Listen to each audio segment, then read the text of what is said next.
Vous êtes chez Tartampion, salut à tous. Et voici Silver and Gold. C'est un jeu pour 2 à 4 joueurs à partir de 8 ans pour des parties d'environ 20 minutes. Alors chers amis, bienvenue au beau milieu de ces îles paradisiaques où nous allons partir à la recherche des plus grands trésors possibles en fouillant toutes les îles. Alors comment est-ce qu'on joue dans Silver and Gold? Eh bien c'est très simple, on va jouer en 4 expéditions. À la fin des 4 expéditions, eh bien on regarde celui qui aura récolté le plus de trésors, le plus de pièces, bref le plus de points et surtout compléter le plus d'îles possible. En effet, en début de partie, chaque joueur va recevoir 4 cartes îles, il va les consulter, en choisir 2 qui va finir par révéler, les 2 autres seront remélangés dans la défausse. À savoir que les îles violettes en fin de partie vous rapportent 14 points, les oranges 12, les vertes 10 et les grises 8 points. Alors comment se déroule un tour de jeu et surtout une expédition? Eh bien c'est très simple, à chaque expédition, l'un d'entre vous sera déclaré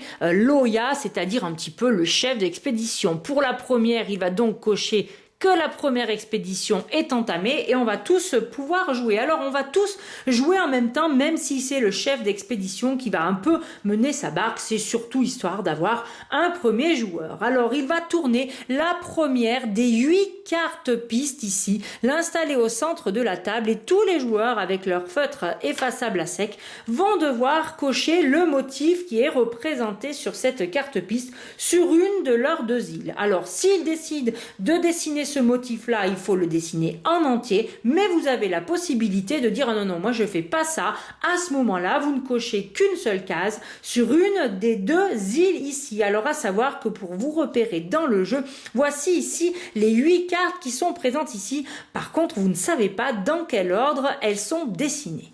Quand vous cochez des cases, eh bien vous allez pouvoir gagner certaines choses. Alors si on se rapproche d'un peu plus près, par exemple, si je décide de cocher les 3 cases de la forme, alors bien évidemment, on peut les cocher de façon pivotée à 90 ou 180 degrés et ou en symétrie, en tout cas toujours entièrement. Alors là, vous avez vu, j'ai coché des cases blanches, mais j'ai aussi coché une case où il y a une croix rouge. Eh bien, ça me permet de cocher une autre case où je veux sur une des 2 îles en cours. On n'a toujours que 2 îles actives en même temps. Je peux parfaitement décider de cocher cette case-là. Et comme c'est à nouveau une case rouge, eh bien, je peux décider de cocher cette case-là. Alors, je ne sais pas si c'est très malin parce qu'après, je risque quand même d'être coincé pour les prochaines formes. En tout cas, j'ai fait une chouette combo. Si je coche une case où il y a une pièce, je vous le donne en 1000, et bien sur ma petite feuille de score, je vais cocher comme quoi j'ai une pièce. Alors à la fin de ce tour où on l'a retourné une carte, en fait on a un tour à chaque tour de piste, à chaque carte de piste, donc comme il y a 7 cartes, il y a 7 tours dans une expédition, on vérifie si un joueur a complété ou non sa ligne de pièces. Dès qu'un joueur fait ceci, eh bien il gagne la coupe qui est en jeu à ce moment-là, c'est-à-dire qu'on va regarder cette carte-là, vous voyez, pour l'instant, la coupe la plus forte en jeu, c'est la 6. Alors, si je suis toute seule à la finir, je gagne, c'est très bien, et je marque mes 6 points. Par contre, si on fait en même temps une même ligne de pièces d'or, eh bien, c'est celui qui sera maître de l'expédition, le fameux Oya, le premier joueur, qui gagnera en premier les 6 points. L'autre joueur, lui, prendra la coupe de 5 et cochera la case, comme ça, on saura quelle coupe reste disponible. On enchaîne comme ceci la révélation des cartes pistes. 7 cartes pistes sur 8 sont révélées et l'expédition sera terminée. On fera donc 7 cartes pour chacune des expéditions. Ceci donc 4 fois jusqu'à la fin de partie. Alors là, je viens de piocher une ligne. Super, je vais pouvoir compléter ici. Je rappelle que tout le monde joue en même temps. Alors il y a 2 bonnes nouvelles. La première, c'est que j'ai terminé une île et la seconde, c'est que j'ai coché un palmier. Je vais donc pouvoir scorer les palmiers.